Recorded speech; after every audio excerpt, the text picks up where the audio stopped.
You ready, Paul? I'm ready. Paul Constable, welcome to Going Again podcast. Yes, sir. Thank you for being here. Thank you for having me. Stoked. Yeah. No, it's been a while, man. We asked you a long time ago. I know. And then we almost got together a few months ago, but everyone, well, you're in stunts. You're always busier than I am. Well, one of the three is busy. Yeah. Yeah, that's true. So it's crazy. Yeah. Yeah, between the three of us. I've slowed down. Have you? Yeah, which is okay. No. Yeah. I had a good 10-year run, which even your guy in the hall recognized me That's from. correct, And it's yeah. been 4 or 5 years since I've been on. I introduced him to Harvey on the way. Oh, no way. Okay. Right on. Yeah. That's the landlord here. Yeah. So maybe you'll get a discount next time. Just bring up. Oh, I love Remember it. that guy that was on TV? We had Gary on. Yeah, Gary. Canadian Tire. Yeah, it's weird. It's like there's almost it's like a weird, because it hasn't been on for 4 years. I haven't been on doing Gary for 4 years. Wow. But I still get recognized, but it feels like it's gone up in terms of like, it used to be like once a week. It's been like 2 or 3 times a week. People were like, maybe I'm just leaving the house more. I don't know. But I'm like, Yeah, you're just... why? It's weird. Except for the guy who was in Germany for 10 years that didn't remember who I was from a week ago. Yeah. Shout out to him. But anyways, yeah, I'm here. Welcome to me and to you. That's awesome. And we did a lot. Like we did, I was trying to think, because you were in the commercial that actually Gary was created in the name, because we were in South America. It was that one on the Alps. Not the Alps, that's the Swiss Alps, the Andes, where the tire had to stop. Were you on that one? I think maybe you weren't. I thought you were. I wasn't in South America. Okay, so then that wasn't you. Okay. The one in You were in Portugal, though. I was in Portugal and Iceland, Iceland, yeah. where the tires had to stop before we get to that big crevasse. Actually, you should have been in South America, because it was... Let's just reshoot it. Yeah, we could. Yeah, let's just start it all over again. Because I remember the thing was about tires stopping on snow. And this was like about the 4th commercial we had done. And we were trying to figure out if the name Gary was funny or not, because we hadn't named my spokesperson yet. And in the previous commercial we had just shot, we'd named the husband Gary. So the writer of it was like, we can't have you be Gary. And I was like, so we tried to come up with like funny names. And we were like, because at the end, the guy was supposed to go, thanks, Gary, because I was like, good driving, Stu, or whatever. And we were like, thanks, William, thanks, Pete, thanks, John. And we're like, Gary's still the funniest. So we did it. But on the shoot, the snow tires were supposed to stop. And I walked in front of the car, and it would stop. And the guy says, if you hear a honk, jump back, don't jump forward, because most people's intuition, I'm talking to 2 stunt guys, but this is what they told me, is to jump forward, and you'll get hit. And I was like, okay. And sure enough, beep, beep. And my time slowed down, because the brain went, I'm going to jump. Wait, don't jump forward. And I jumped out of the way of the car. And then they were like, okay, we'll have to just like match it later in post that you can act. Because the car kept driving so much that the snow was melting, and then it just got slipperier and slipperier. And so I almost got wiped out on that. Yeah, shoot. but So you should have been there. A good driver that knows sounds this like to me. would alter his approach. Yeah. Well, it was South America. Oh, I get it. Yep. They Yeah, they No, don't alter no idea. much. Did you not say that there was a big crevice behind you, or No crevice, just a hill. Like it would have been just more like being hit by a car. I think would be. It doesn't matter where you are. Being hit by a car probably stinks. Yeah, it's the same around the world. Yeah, like cliff or no cliff. You could be on like pillows. You're like, we're still getting hit with a car. You're like, oh, okay. Wow. Yeah, but yeah. Then when we did it in Iceland, there was that great big. Yeah, that was thing. the thing with the cliff. Yeah. And the safety guy says, whatever you do, don't fall over this. Yeah. Those little nodules you see will rip your clothes off. It's more about you. It's like knives. This huge ice. What's crevice. the nodule? It's just ice crevice. Like it's got these little things sticking out. We were on a glacier on a glacier. shooting. It made it look like. Oh, my phone's vibrating. I'm gonna turn that. Oh, you can't hear that. You didn't. No, turn that off, right? No. I'm very popular at Friday morning. Yeah. But yeah, no, yeah, that was that. The only thing I liked about, I don't know if that was the actual end line, was me looking over the cliff at one take, and I don't think they used it, but I was like, oh my god, I could have died. Like I thought that was so funny. Just this guy. It's like, because he's on these 6 pickup trucks. It's like a dog sled. Yeah, pickup trucks. And so good. And Randy was doing it all. We had helicopters on that. So that set was like, It was great. it was insane. And that helicopter pilot, you may have noticed, was off a ways at one point, and he was pointing his chopper toward the ground, and he's right off the ground, and he's just spinning. That's right. He was He was drawing a happy face because he was bored. He was bored. What? Yeah. Yeah, with his Yeah. skid of his helicopter. He's drawing a happy face in the snow. No way. That was the for all the sets What? that I was on. That was the one because we drove in, we got stuck in the snow, and Eva, who's now like way head up in Canadian Tire, like super. Oh, head cool. up. Good for her. I turned to her and went, "We're gonna die," and I didn't realize she was actually quite panicked about. So Were you in the tundra buses? I'm like, maybe that's 6 years later. She's like, "Get him out of here." But That's funny. this guy jumped out, grabbed this bungee cord, put it on our car, and pulled us out of the snow. And so we get to set, and there's a helicopter above, and there's snowmobiles flying around, and there's like a tent, and there's a camp, and I'm like, this feels like a military operation. That was one of the most fun things. It looked like that. And the thing that They had that Russian army truck. that's what It all folded out to become a kitchen. Yeah. Remember that? Yeah, that's because I kept doing bad. I would be like, get vodka, more vodka, because I knew it was Russian. I kept playing a stupid Russian accent. I'm not. I'm 12 basically. Yeah, sure. But so that shoot we did with the trucks. Yeah. That was crazy because you're on it and it skids towards this cliff and it barely stops. So the joke was the spokesperson put together this huge elaborate thing and then finally realizes, oh, I could have been killed. Now my backstory to this, if anyone's interested, is like 2 weeks before going on this shoot, my agent had called to tell me, this is about year 6 of Gary, which lasted about 10 years. Amazing. She said, it's over after this year. Like, they're not going to renew your contract. And I was like, okay, well, I think it was 5 years. Because I remember thinking, like, most people get 5 years in a series. That's really good. I can't be, even though I was sad, I was like, I can't complain. That's a really good, I have a good thing and whatever. And the next day, because that day we had to stop shooting around noon because the helicopter had fogged up the cameras or something like that. We go back, we get up super early, we finish that commercial, and we film another commercial that was windshield wipers outside. Oh, yes. And they were blasting snow, and that one really hurt because there was actually ice pellets flying at my head. But on the day, there was an actual blizzard because it was Iceland, it would come in and out, and these pellets were banging me in the head. And I remember just thinking, I want to keep this job. I want to keep it. Like, even though like it was the most uncomfortable I'd ever been, I was just like, and then sure enough, at the end of the year, we shot this commercial like around November, and the same Eva was like, okay, we'll see you all next year. And I was like, you'll see all of us next year? And sure enough, I called my agent the next day and she's like, how did you know? And I was like, well, they didn't say goodbye and give me a hug and thanks for the memories. Yeah. They were all like, we'll see you next year. So I was like, okay. And even then I'm like, how did that, because it was August that I was told you're done. Oh, wow. Like it'll end out this year.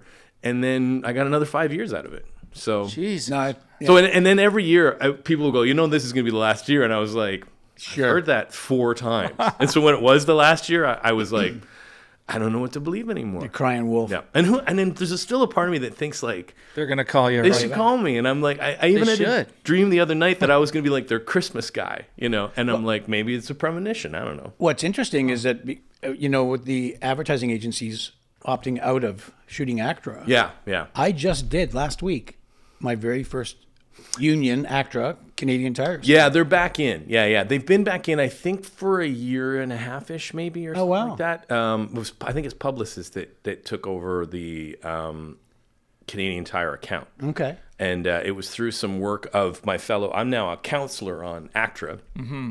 And it was through a lot of work of my fellow co-counselors. A big problem was John Krasinski being in that Rogers ad, and everyone was like, why are you locking out Canadians and hiring Americans for your Rogers spot? And that made it to the CBC News and seemed to get a lot of traction, and enough so that Publicis was like, okay, let's. And then Keanu Reeves started, and really, he's from Scarborough. It's totally fine.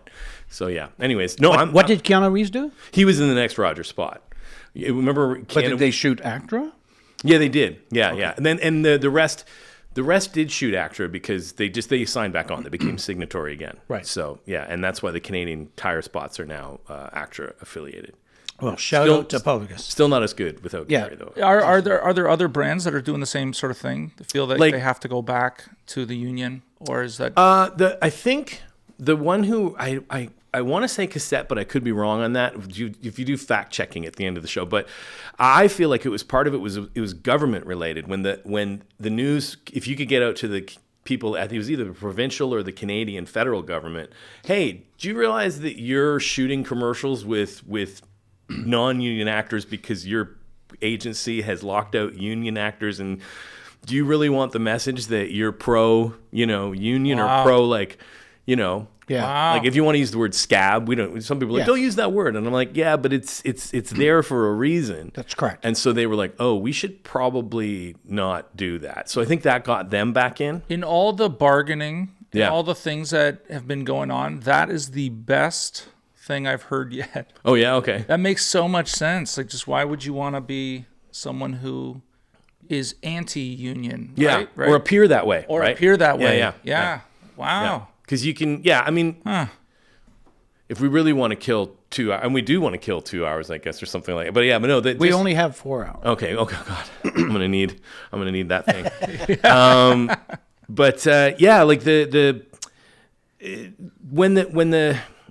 Like my own experience with the lockout, which started 4 years ago now, like almost to this day, it was April of 2022, they locked us out.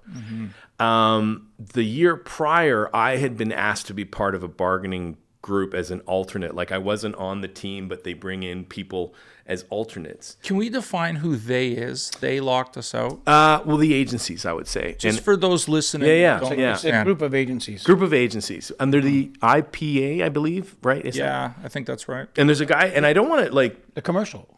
I know that people have kind of besmirched his name. Our leaders have, but his name is the man that I first met was Scott Knox, and I met him via Zoom, and he's the representative of all these commercial agencies that were hiring people like me, and there was something. The other thing that was kind of off about it, which is why I knew that maybe this was coming. In my contract for 2022, so at the end of 2021, they would sign me up again. They were like, we're going to use you again for another year, but we're not going to shoot any more stuff. We're just going to rebroadcast old commercials. Okay. Only because I'm a genius. Only 6 months later did I go, oh, they knew this lockout was coming, because they probably didn't want to get caught in, we've got Gary, Right. We need to shoot commercials. How do we do that if we've locked out the union? How can we use him? So they were like, well, we can re-air old stuff. And then once that, I got couple of spots re-aired that year, and then Gary disappeared for forever. Except at that Canadian Tire 100th anniversary, where I got big cheers, but I was trying to impress a woman by talking French to her. So I missed my glory moment at the 100th anniversary of Canadian Tire. But oh my God, I know I'm scrambling a lot. People think I have ADHD, and it's highly possible, but I don't believe I do. I think At this 100th anniversary for Canadian Tire, okay. It's at the Coca-Cola Coliseum where the Marlies play. You know that one down on is it Ricoh Center? Is that what it is, or maybe it's Coca? I don't know. Anyway, it doesn't. It's just off the not the Gardner, but the Don Valley. I guess that is the Gardner. Yeah, in the CNE Pavilion, and there's a hockey arena there. And he knows. Okay. Blair knows. Blair's nodding for those of you. Yeah. Yeah, Blair guesses. Blair, no need for a fact check. Anyways, we have this 100th anniversary party. And we've been locked, it's into September, and so we've been locked out about 6-ish months. And so a lot of dealers from across the country are at this event. And Gary's been a big thing for Canadian Tire for 10 years. And Totally. I can say humbly and with pride, a lot of dealers were very grateful for Gary, because it put them back on the map. And people... I used to hear the Crappy Tire, like within the first 6 months, oh, you're working for Crappy Tire. And then the interesting part was people stopped saying that. And I was like... I still say it. Yeah, I know. Well, you're a good old Canadian boy, right? Like that's... It's my favorite store in Cambridge. I don't ever. Yeah, I literally go there all the time now. Yeah. But it changed. Like even people stopped saying it. I was like, oh, there's something about this that's gaining respect, I think, back. I know that sounds... Absolutely. It's my own personal experience. So I'd been around for a long time, 150 to 200 commercials plus radio, all this stuff. And so these dealers kept coming up going, where are you? Like, what's going on? And you want to try and explain a lockout. It's the hardest thing to explain, even though you're like, well, they're not letting us work. 100%, Oh, so yeah. you're on strike. No, I'm not. No, I want to work. Oh, well, why aren't you doing it then? You're like, because they won't let me, So I think this Eva, and I do love Eva. Eva's great. I think she was getting the same stuff that whole night. And finally, I guess someone has said, where's Gary? Why is he not in the air? And she turns to me and she goes, because he doesn't want to work. Or no, because they won't allow us to work. And I was like, no. And it's not me. It's the agencies. The agencies have locked us out. My point of view as an actor, my point of view as a union member was, I feel like it's stupid talking about union member stuff, but I've been treasurer for 2.5 years, so it's in my but it's very real. It's very real. Half the people that are going to see this want to know this. Yeah, hello, half and the other half, I apologize. Yeah. So we were like, we want to work. So the reason I want to tell this story is that God bless this woman, she's like 6'2". And she comes over to me at the end of the night. And she goes, I'm really sad. And I'm like, okay. And she goes, because you're not coming back. And I was like, what? She's like, I'm not supposed to tell you. She had a bit to drink. As did I. It was the 100th anniversary. I'm not supposed to tell you, but you are being let go. And I know this because a friend of mine works for Canadian Tire, and they said that we're no longer going to use Gary. And I was like, this was the weirdest way to find out. A tall, strange, drunk woman. And the part that I love the most is she's like, so I'm really sad. Do you want to dance? Then she asked me to dance, and I just went, no, I'm going to go get a drink. And so I went to the bar, and another dealer that I'd done a spot with from the East Coast, he saw me, and I guess my face was as white as a ghost. And he's like, are you okay? I tell him the story. He runs off and finds someone else, and who's like, because he was part of the committee of advertising, basically, like, whatever that is. And so I can glean from that Gary wasn't officially dead yet. They just didn't know what to do. Right. I also have an uncle, my Uncle Lynn, if you're watching, hello. He's a lawyer in Ottawa. And so I would go to him early on because he's a corporate lawyer. And so he would understand this stuff. And even he said to me early on, because at one point I thought I wasn't maybe going to get paid. And he actually said, that's kind of normal. Sometimes they hold off on paying people until the lawsuit is done or because it's like, we don't want to give the money away. But I did get paid. It was all fine. It was but he gave me a lot of kind of like insight into what the legal point of view of it is versus I'm just angry because I'm not working. And so I think like they legally knew that they couldn't really use me unless they could have gone signatory. And they didn't. So that killed the chance of Gary coming back, But it was a great 10 years. Like, I don't regret any of it. It's fantastic. Of course. Oh my God. And if anything, I know Kate Ziegler, our president, is watching of ACTRA Toronto. I still want on that commercial bargaining team. I want in on that team because I'm like, one of the reasons I ran for the ACTRA Toronto Council is to use the knowledge that I gained of 10 years of being this guy. And we're still locked out, and it's still in front of the Ontario Labor Board, and it's such a slow. That's huge experience to bring to the commercial. Massive. Wow. And visually, I mean, Harvey, your landlord, recognized me. So if he recognizes me, and when those agencies see me across the table, they're going to be shaking in their boots. They're going to be calling me. Totally, man. Exactly. Wow. Yeah. Anyways, that's my long ramble to get to, but I really just want to tell you. I love it. I met a drunk woman at the anniversary. And right on. And you wouldn't dance with her. God, she was a mess. Oh my God. That's hilarious. Like a tall, sad woman. How did you to illustrate that Canadian Tire is in fact my favorite store? Mm-hmm. I spent a good portion of a summer in Atlanta, Georgia, when I was 20 years old. And I stopped people asking where the Canadian Tire was because I needed some tennis balls. Yeah. And one guy actually told me. Whoa, really? Yeah, if I ever find him. Because I drove down here, turned left there, went there. He's pulling my chain, right? Oh, right. Yeah, it's got to be. Anyway. Yeah, but yeah, no, it was it's my favorite store because it does it all. Well, for my career, like I see. It put money in the bank, right? Put money in my bank. It fed my children. How did it start? Obviously, did you audition? And it's actually sort of a basic story. It's just my agent, who's Kate Eisner. A lot of Kates in my life.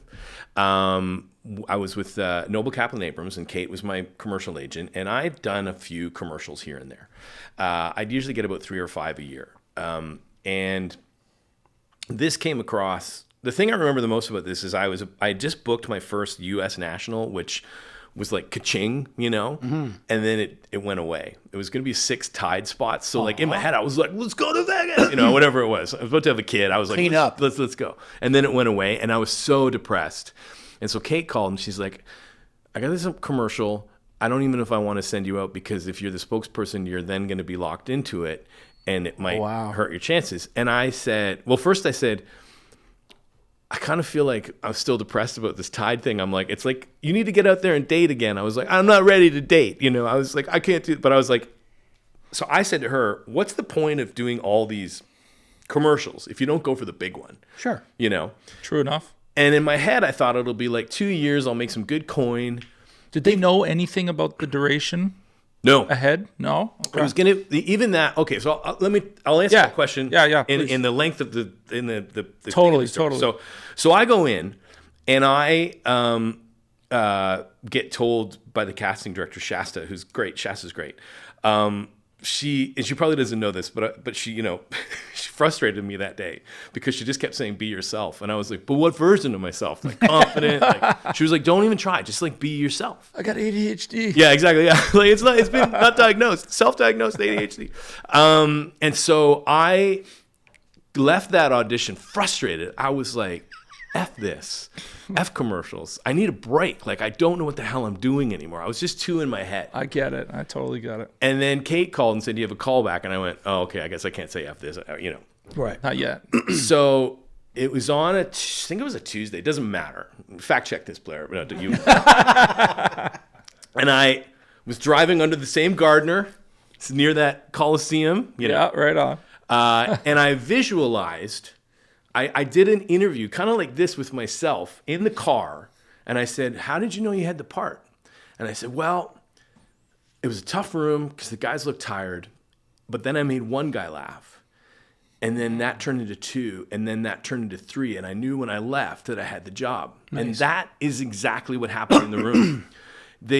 I found out later on, they had looked at like 300 people for this part. Wow. And they had that Tuesday. The reason I can remember it was like a Tuesday is that I went to Winnipeg, I think on the following Monday. Like the first commercial was less than a week away. That wow. They had and they didn't have their guy.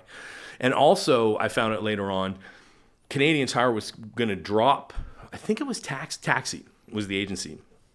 They were going to like drop them because they were like, they didn't like what they'd been giving them.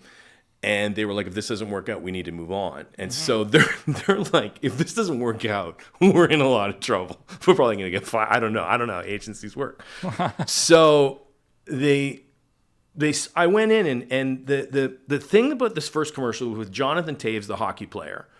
And the joke at the end was that ended up become kind of like this chant was crazy good, because I say, what's the C on your shirt stand for? And before he can say captain, I go crazy good and turn to the camera like Yeah. And for whatever reason I nailed that, because the original script I didn't think was that great. It was like I still don't even get if it was a joke or not. It was something like let's keep watching that puck sail down the ice. Like that was the end of it. And I was like, that's not that funny. No. But they gave me alternative stuff. Like even at one point I said something like, take a shot at my nuts. Because I think they were just throwing me things to see, can he absorb this quickly and regurgitate it out and make it funny? But the part about that audition that I have to be really grateful to the director. He said to me, you have Jonathan Taves in this spot. He's a hockey player. He's won a gold medal. Stanley Cup, like and he says, and I don't know who you are. You think you're the star. And I was like, oh. And I was like, oh, he's an idiot, but he's a confident idiot. And that's actually the best thing about these commercials. Yeah. Anyway, but that was the key. And so even 10 years later, that was still, I think, the path that I took was just like, it's like getting on the bobsled and right. almost going near a cliff and then being like, oh my God, I could have died. He's still that confident idiot. But what was fun about shooting those commercials is actually, for me, watching you improv those endings. Yeah. But they were very generous in that regard. They were. And in my experience up to that point, the other part, and I think I told you I was going to answer a question that I may not have answered. No, the duration thing. But oh, yeah. So at that point, Yeah, there we go. So it was supposed to be for a year.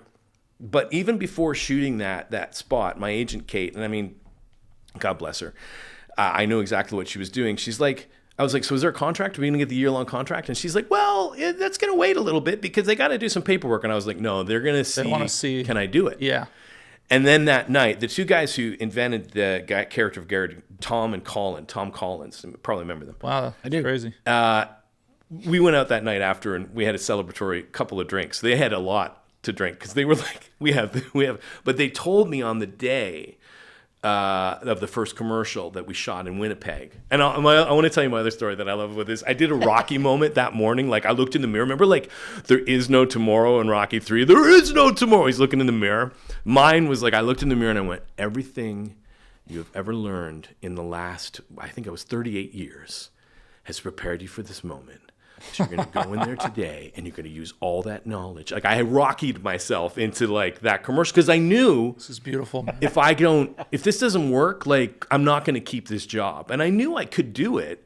It's easy to look back now, but I mean, at the time it was an unknown, and it's cocky to kind of say it, but at the time you need that cockiness to get you through the day. Nothing wrong with being cocky. You know, like or else you're just a scared kid. 299 other people or whatever it was. Yeah. Like, it is what it is. Yeah, and it became something that I didn't really expect. So after at lunch, Tom and Colin said, sign this guy for the year. Like, get this guy. He's our guy. We need him. That's nice. And then it became another year. So at the end of every year, like around October, November, it would get a little, it was nerve wracking because there was only one time they signed me to like 3 years. So that was amazing.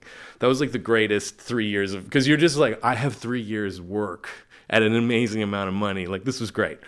But yeah, at the end of every year, you'd just be like, oh God, is this going to happen again? Because it was enough money to like to make you really happy. But when that money disappears, you're a lot less happy. We do the same thing when you coordinate a series. Yeah. At the end of the series that year, you go, oh, yeah. Are you going to get picked up? Yeah, no. So anyways, yeah. You know, the best part really about these commercials is that they took like this this kind of corny, maybe family vibe or something, guy vibe. And they gave it sort of like a down-to-earth dude that actually shops at Canadian Tire. That's what they told me. They wanted a guy to look like you could have a beer with. Yeah. You know? Yeah. And Which I have. Yeah, we have. Yeah. And the other part I want to say about the improv, that was another thing where I realized, so the crazy good, right? Like they picked the best ending because you've done enough commercials. Sometimes you're like, the best endings are never seen by the public because Absolutely. the agencies usually panic. And so or the company. So the one that was early on was, this is the one where the other guy's name was Gary, the dad, because the wife turns to him and goes, Gary, like just gets mad at him. Because the air filters were so dirty in the car, and I had put the air filters in a fish tank out in their driveway to show them this is how dirty they are. And the wife goes, Gary, and blah, blah, blah. You need to replace them with whatever the air filters were. And at the end of it, we had a bunch of, one-liner endings, but the one that they used, which I liked, was, sorry, I broke into your car. And because I'm like, like how, like, you know what I mean? Like, it makes no sense. And I'm like, that's really funny, but they'll never use it because they can't have a spokesperson that's a thief or like a crook. Yeah, you can't have this idea that some guy at Canadian Tire broke into your car. Yeah, because people to this day still think I owned a Canadian Tire or I worked there. And I'm like, I still like that story that they think like that. Canadian Tire, like there's some guys sweeping up and they're like, can you do commercials? And I was like, yeah, I can do I just got to put this oil away. And then I would go back to work at Canadian Tire, and it'd be hell. But anyways, when they showed me that cut, and then they showed me another one where there was like, it was something about, it was one of those food processors that could make salsa and it could make ice cream and it could make all this different stuff. And at the end, the woman forgot to bring chips, right? And so that I just give this FU look to camera, like. And it was all, and I'm like, oh, they're not afraid. Like, and I know that sounds so stupid because there's nothing really that's good. Scary about it. Yeah. But for corporations, they panic. Yeah. And these little risks are the ones that sell. I don't get why they don't do this more. And standing there, because I think I was doing a radio spot, And and they're like, oh, we put together a rough cut. There was now 4 commercials in the can at this point. It's September 2012. It's still early. And then when they showed me the funny endings, I'm like, oh, this has a chance. Like my brain went, this could be good. And because I've done enough commercials where they play it safe, and it's fine. It still sells whatever it needs to sell. But that's why I think this became A thing. It became a thing. Like it was cool. It was really cool. Yeah. It was cool. Yeah. Yeah. That's all I have. I imagine though how many Well, people. thank you very much for coming. And yeah. I can only imagine though how many people actually went to a Canadian Tire hoping that they might. They'd run into you. The other, I mean, it's 2 hours of Canadian Tire stories. I apologize, but No, it's great. the one we shot was at this out in Whitby. Shout out to my other aunt and uncle, Eleanor and Doug, who I'll be seeing tomorrow because I'll be out in Oshawa watching my son play basketball. But Eleanor and Doug. Well, they'll be watching this next Wednesday. oh, there you go. Well, they might. I'm not sure they're totally on the internet yet, even though whatever. But it was a car wash that we put a tent in to show how strong the tent was, and it was at an actual Canadian Tire, and I'm in my Gary outfit with the triangle on my chest, and it's at the gas station, and this guy comes. There's 2 things that day. This guy comes up and he's like, "Hey," and I'm like, "Oh, hey," and I've done it long enough now that I'm a little bit cocky that I think everyone's like, Yeah, "Hey, fan. you're Gary," but he's like, no, you're the guy I need to see, right? Because I have a job interview. Like, he had a job interview for the gas station, and he's like, so where do you want me? And I was like, what? I was like, because in my head I'm like, there's no background in there. I was like, what is he talking? And then I'm like, and then finally, anyways, I sent him into the place. I was like, no, go in there and tell them that you're here.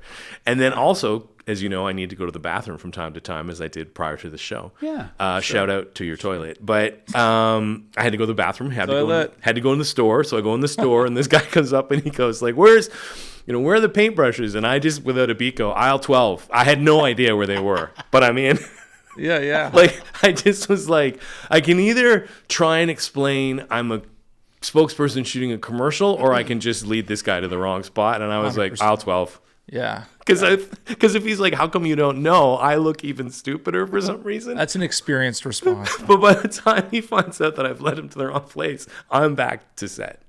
right. Yeah. And he'll never shop there again. Yeah, I'm sorry, Canadian Tire. They probably lost. That's probably why eventually they were like, we need to let him go. Just so many people going to the wrong aisle. 1 decade is enough. Yeah. So I'm proud of Canadian Tire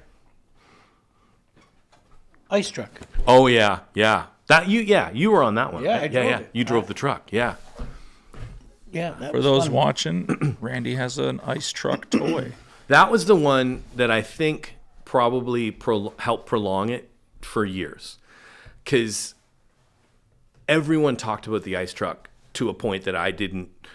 And it mostly, was it real? I got that. Yeah. I got that for like 2 years. People talked about that ice truck spot. It became even a Lego-ish type toy, like a Canadian I have Tire. that as well. Yeah, I had it until I had a play date, and the other friend's kid like destroyed it, and I was like, I'm not putting that. Anyways, but it was that, and also that aired on the I think it was the New Year's Day. You know when they play hockey outdoors, the NHL does the Winter Classic. Yes. That aired, I think, on that day, so it had a ton of views on it, and it just became a thing. And yes, the truck was real. And yes, Randy drove it. And yes, it was. And now I'm going to swear. Do you want me to swear? It was fucking cold. My God. Remember how cold it was that night? I do.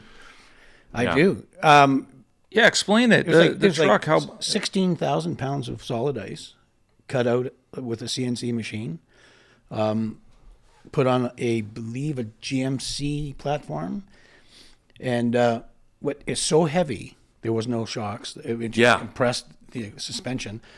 And when I drove it out the driveway the first time, quite a lengthy driveway, you can't see because the windshield's so thick. It's like 4 or 5 inches thick of ice. That's right. So I could see through the hole where the pedals came through, the gas pedal.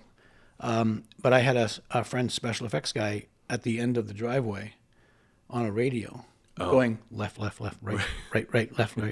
That's how you still drive, right? Yes, pretty much. Yeah. My wife, she's already there. And then I backed it up, drove it forward. I think I did it 3 times. And on the third one, the transmission was smoking. Yeah. Because it's so heavy. man. And ironically, I said, ice truck's going to catch on fire, guys. You're right. Yeah. So we put it back, and that was the last one. So. I think that night too. The other part that, whatever the thing was, they were selling a battery that could handle the cold. Right. And it was so cold that the digital sign, like you have back there, was actually colder than what they were, and it was still working. But let's say it was up to like negative 30 degrees or something like that. It was like it was in a little freezer thing. Yeah, it was like negative 40 or something. Like it was. So they had to digitally change that sign to legally make it what it could actually handle, because it was still working in a colder environment. Interesting. The other thing was the owner of that property didn't want any trucks or on. Like there was one trailer, and even the agency normally gets their own trailer, and they're always like comfortable and stuff. Sure. They weren't that night. They were just under like tent, like topic, not tents, but canvases, and there were heaters, and so No ice bus. No, not even a bus. Damn. And so you'd stand in front of this heater that would keep this part of your cheek warm, like like, but it's enough.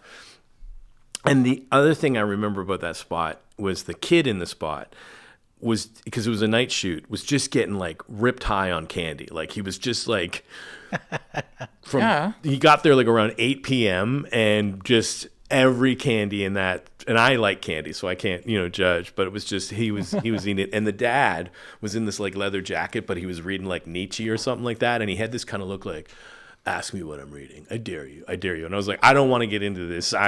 Your kid's insane. You seem angry. I'm going to go out and stand in the cold. And the other part I shouldn't really say, because God knows if this guy, but it's the other performer in the spot apparently kept making like such big faces that like they were getting frustrated, because he would be like, and I'm known for big faces. Is this the hockey dad? Yeah, there was a guy in the back, like, because I said to the kid, get in the truck, get in. And then we drove it off. But I was like, Canadian Tire, da-da-da-da-da-da. And he was like, boo, boo, making all these faces. So like Tom or Colin told me after, they're like, he's ruining all your takes. And I was like, oh, okay. It's also minus 40. Can we just please get night shoots, as you know? Yeah. But cold night shoots, there's no good night shoot. There's no night shoot where you leave going, oh, it was good.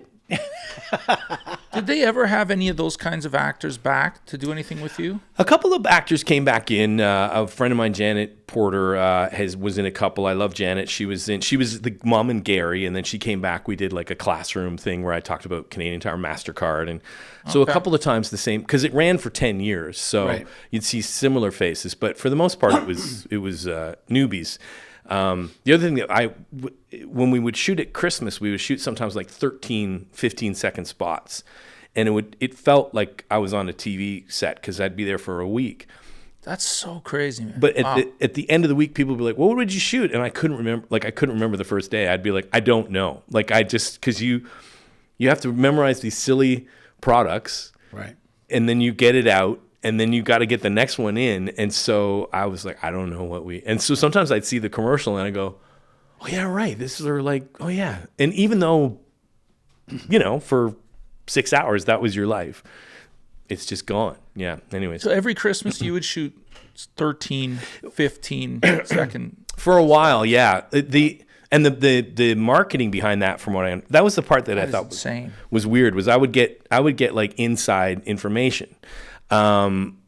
Which is about as exciting as it sounds. But Canadian Tire wanted to be seen as a Christmas store. It's why I think even now when you see Christmas spots with Canadian Tire, they're now going for the heartstrings, which is when Gary went away. Like, Gary kind of came in to do this job, which was, people don't think of a Christmas store as Canadian Tire. And I kind of, like, I get that, you think like, I got to go to it. And especially like toys or something like that. So that's why in my spots, there'd be toys, or there'd be, they wanted to cover like the aunt, the mom, the son, the dad. The dads seem relatively easy. It's a man shop. Sure. But we have Christmas trees. We have Christmas lights. We have lights for outside your house. We have, even though now it seems obvious, but they're like, we need to tell people this is, and that's why it is Canada's Christmas store.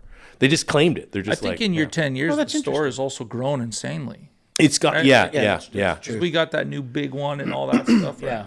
Yeah. Those like we have one where you have like the regular Canadian Tire and then the showcase Canadian Tire, which is seasonal. So now they're probably getting their spring and their summer stuff ready, and then it'll flip back over to the Christmas stuff. So because those will have the bigger items. He's doing a spot for them right now. I am, yeah, I know. I should stop. I'm no longer.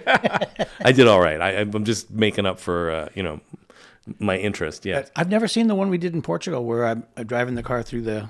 Oh yeah, that's all another those artifacts. Did you ever see that spot? Yeah, it would end up being really good. That's another. I thought of that one the other day because that's my Christian Bale moment, if you remember. So Randy is driving the car, and it's all these valuable items. So there's like a piano, there's a chandelier, there's something else, and he's swerving. Dinosaur bones. Yeah, dinosaur bones. You're swerving through wet too. They had it raining. Yeah, it rained wet down. And at the end, it was Grandma. Right. And my line was, "Don't tell Mom. Don't tell Mom we did." She was amazing. She was great. Yeah. But I had a lot of lines because I had to it's 30 seconds straight, and they did it straight. And the first take, you run it like we're sitting here, and I'd be like, a Canadian Tire, we've got blah, blah, blah, blah, blah, blah, blah. But they're actual lines. Like, so at Canadian Tire, we have Reflex X wiper blades and these weird name brands you have to remember. And Totally. As an actor, not that I'm if you're doing Death of a Salesman, you can have a subtext, but there's no fucking subtext to Reflex X wiper blades. You know what I mean? It's like, my mother didn't feed me as a child Reflex X wiper blades. There's no connection. So we're zooming, and we do it like 2 or 3 times, and they're like, you're over, you're like, meaning like you're over the 30 seconds. And I'm like, so remember we talked about, can we swear? Well, I think I said, because I thought it was just you and me in the car, right? And it was. But I'm like, you fucking think we're fucking over? You don't give me a fucking chance to fucking do the fucking thing. And I'm going to fucking tell me I'm fucking over. The reason I'm fucking over is because I need to fucking rehearse this fucking thing because we're driving a fucking car. And then Tom runs out and goes, are you okay? And I'm like, oh shit. Everyone in the trailer has heard me lose my mind. And I'm like, yeah, I'm fine. But it was just like, one of the things, I am too polite. Like, I should have just said, guys, can we just do it even without record? Like, I should have just stepped up and said, I need to do this 3 or 4 times. And they would have allowed it to happen. Sure. But I didn't. And so I just lost my mind and ran. Like, it's funny in retrospect. And I stayed on. I didn't lose my job. But I just remember turning to you and saying, one, they said there's a piano. And then they sat the guy down. That's right. Yeah. And he doesn't speak English. Yeah. So I'm over telling him I'm going to... How the hell do you communicate that? Yeah. And I said, buddy, if I hit this piano, you're dead. Yeah. And I turned to you and said, Paul, I'm going to come as close to that piano as possible before turning away.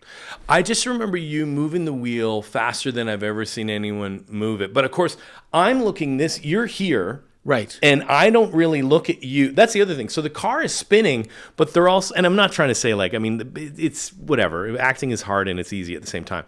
But this was a hard one because we're spinning, and I just have to calmly look at the camera and go, da da da da da da da.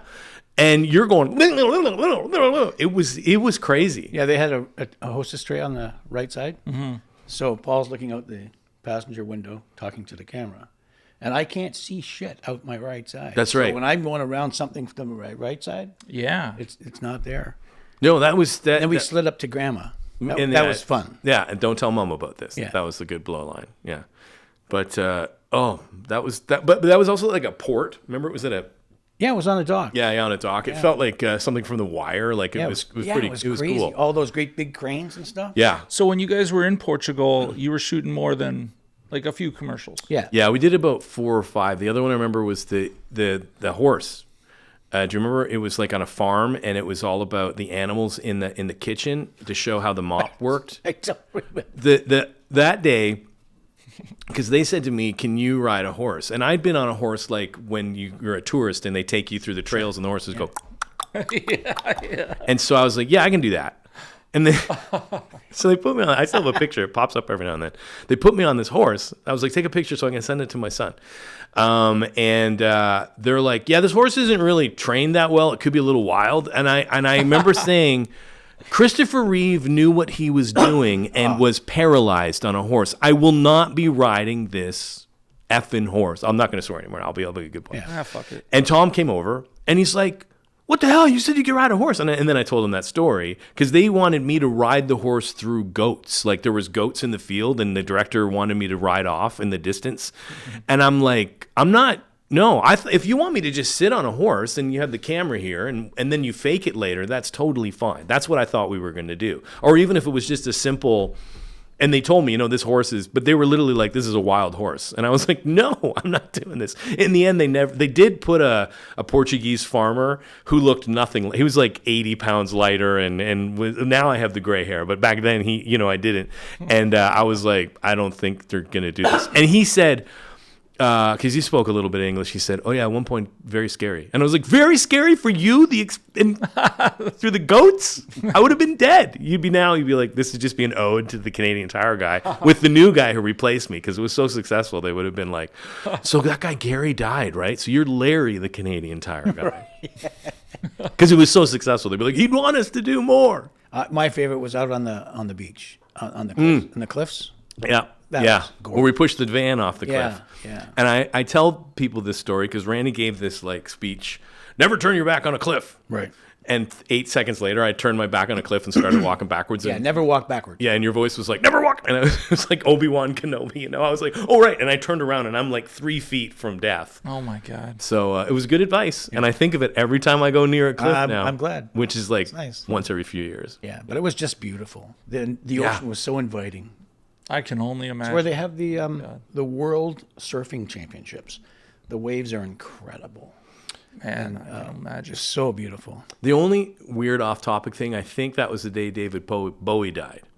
Because we were getting the news. Random. We were so random, but we were up. Remember Nico, you remember, the French-Canadian tire guy? Yeah, I was going to bring him up. Great guy. Yep. And we were 6 hours ahead of Canada. So we found out David Bowie had died. And then, of course, when you get on Facebook 7 hours later, people are like, David Bowie died. And he and I are at lunch like, old news. We know. Yeah. Yeah. Anyway, I don't know. It's very random. You can cut that. So so Nico, love him to death. Mm-hmm. I doubled both of you guys. Mm-hmm. That was so fun. And he got the job similar, I imagine, the same way. He actually has a kind of an interest. So there were two guys before Nico. Okay. The first commercial, the Jonathan Taves one guy came in, dark-haired guy, good-looking guy. I think that was the thing. The French, for whatever reason, still want. I've got to put myself down a little bit. Whatever. They still wanted a sex appeal to the Canadian Tire guy. Not that Gary didn't have his own sex appeal, but it was it's the accent. Sold me. Plays in Sarnia. Like I'm like the Jude Law of Sarnia. When I go there, anyways, whatever. The first guy, from what I understood, was a French. He had done also French TV as well, and I think he had a bit of a career there, so he didn't want to lock himself into it.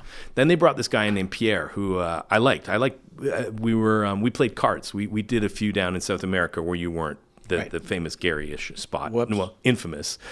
And he just was also serious. Early on, I did this spot for Canadian savings bonds. It was like and I used to laugh because it was the premise of this whole series was that I was a cameraman and this other woman, Olivia Palenstein, I think was her name, which is going to get us into trouble, but it's just her last name. And it's, anyways. She was a reporter and we were going across Canada, i.e. anywhere in the GTA, talking about Canada savings bonds. And I had to be the serious cameraman going, no, you can make good money with this. And it's a safe investment and the interest rate, blah, blah, blah. And then the French guy would be like, no. He'd be like doing, and I was like, why do I have to rein it in? Because I'm like, and they're like, anyway, so this guy, Peter, though, it was the opposite. I would be silly Gary. And French will be very serious, parce que le Canadian Tire, c'est un bon jeu, mon magasin, blah, blah, blah. So he lasted about 5 or 6 spots, and then Nico came in for the Christmas spots of the first year. Okay. And apparently, once again, you hear all this stuff later on. Tom and Colin wanted Nico from the start because they were like, we need a goofball, we need someone funny. And Canadian Tire, I guess Quebec, I don't know. Someone pushed back we need sex, le sex. So That's why they got Nico. yeah, that's what they got. No offense against Nico, very very charming man, very charming man. But I like, found him very sexy. yeah, we all did. I could get in trouble. I'm just joking. I'm joking. Nico's. I miss Nico. We too. always had a good laugh. Yeah. So he came in and he did it. Yeah, for like. So he was only 3 months behind me. So if I did it for 10 years, he did it 10 years minus 3 months. Oh wow. Yeah. Okay. So he ends up doing every single commercial with you. Yeah. Wow. Eh? He was always there when I was there doing the stuff. To the Yeah. point where they would translate it from English to French, even though, because he said to me, "What does keep it under your hat mean?" They don't have that expression in French, Right. You know, and my other infamous story in my own head was when we were in those not the Andes, not the Alps. We're driving back into Portugal, like to, what is that? I mean Chile, Santiago. And we're going down the mountains, and so of course there's this big rock, and underneath it is this big crevice that could be like a cave. And I said, "Oh, those people are living under a rock." And it was not a great joke to begin with, but they don't have that expression in Quebec, so even worse in Quebec, like just like dead stares, and they're like, we don't have that expression. So I was like, okay, great. I don't do well. Sarnia, I'm the king. Sherbrooke, I just have to do one man, Crap's last tape in French, that kind of stuff. Very serious. No, I'm kidding. But yeah, no, Nico's fantastic. And he, the fun part about him was like he would do, we worked really well together. Like he would do things I could jump in and maybe not steal, but compliment, like I normally went first. Rarely did French ever go first. I don't think they, Why that is, eh? well, it's probably, I don't think they necessarily like it, to be honest. And there were times that Nico would be very frustrated. I remember there was one particular set where the director just kind of ignored him, and just like French doesn't count. Really? And I mean, if we want to get, it's a shout out to my French brothers and sisters out there. Like I've seen it. The agency can tune out because people don't speak French, right? So most of the people on set are English. They've brought maybe one person or two people from the agency who speak French, and their job is to make sure that Nico is saying the lines properly. Like Totally. But not only saying the lines properly, his pronunciation, yeah, which I find fascinating. That Yeah. every time I do a UDA French spot, they always have someone on set who's coaching the French person on how to pronounce their words. yeah, which must Really? be also extremely frustrating. Yeah. Because I remember I know my own voice because I said this so many, a Canadian Tire. Like I know, like even when I hear that, I get annoyed with myself. But he would be, "Chez Canadian Tire, chez Canadian Tire, chez Canadian," and I would go, "Oh, there's Nico." Like we said it so many times. But there's one story, we were in South Africa. And I know the title of this particular podcast. is it Chez Yeah. Canadian or One of them. Bring Back Nico? We were shooting this spot, and there was a guy. Nico's like the nicest guy, the nicest guy, and he'd been with this other actor in his spot, so they were hanging out the whole day. I actually, my actors were quite standoffish, which was totally fine. And we're driving back to the hotel. We're in this van. And this guy has been talking Nico's ear off for 14 hours to the point where Nico smoked. So he said, "Can you drop me off at a gas station, like 5-minute walk from the hotel, so I can go get smokes?" And the guy in French is like, "Do you want me to come with you?" And Nico goes, "Nope." And he jumps out the car like stuntman style. Like the car is still moving. He's just like, "I need to get away from this guy for 5 minutes." Because God knows he probably went back to the hotel. Oh my God. Bonjour, comment ça va? Yeah. So Nico, we had tons of fun. Yeah. Right. That's So, awesome. so leaving Canadian Tire, you're also a real estate. Yeah. I got my real estate license right before. I just noticed your shitholes. License plate, lovely. Was there another? Oh, shitholes. Oh, that's lovely. That makes you not want to eat a donut. It's this short movie that Andrew wrote. Oh, okay. Shittiest coffee in town. Okay. That makes. That's why I got to watch that. Yeah, I'll send you a link. Thanks, man. Real estate. Right before So it's 2011-ish, because right before that, my son, I can remember, in June of 2011, I got my real estate license, and my son was born June 12th. So that's why I can remember how long I've been a real estate agent.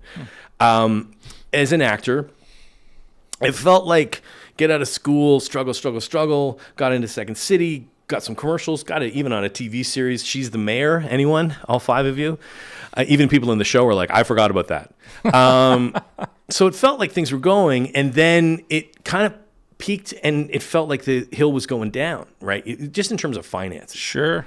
And so I thought, I need a backup. Is this following Canadian Tire? This is pre-Canadian. That's why I say Canadian Tire in its own way kind of saved my, not life. I wasn't going to be like, I'm out, but I was like, it saved me from, I had at one point my resume ready to go. I used to work, when I got out of school, I got a job at CIBC, like answering phones, doing data entry.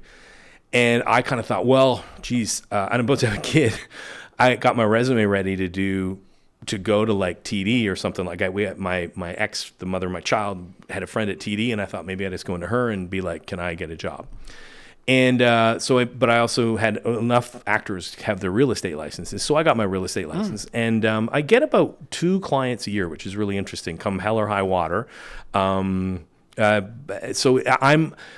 I'm very part-time. I mean, if you're listening and you're interested in the market, I would love to have a chat with you. But I'm also very because it'll now be, my son's about to turn 15. It'll be 15 years.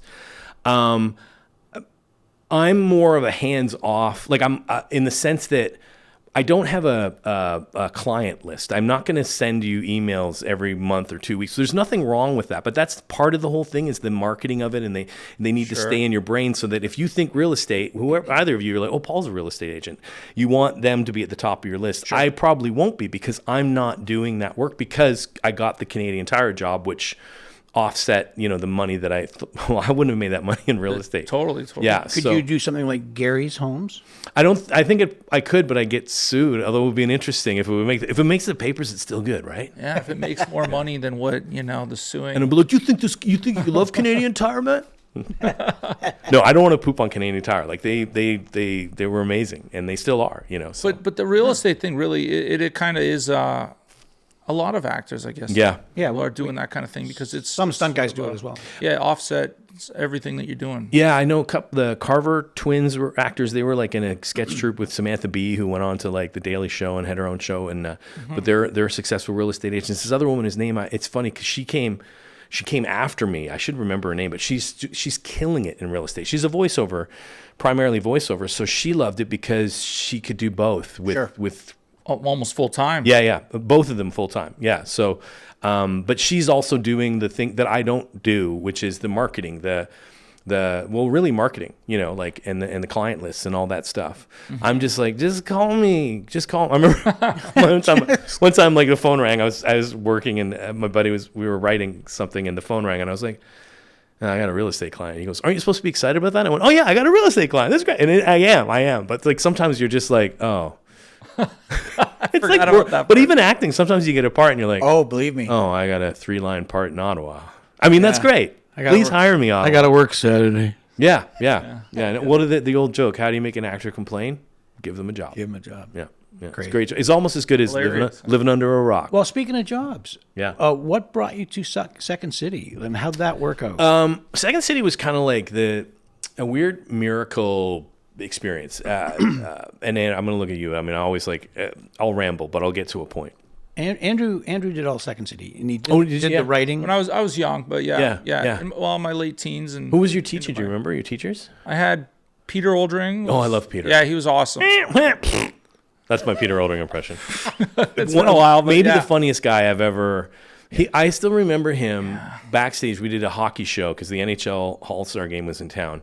Peter's insane. He's never off.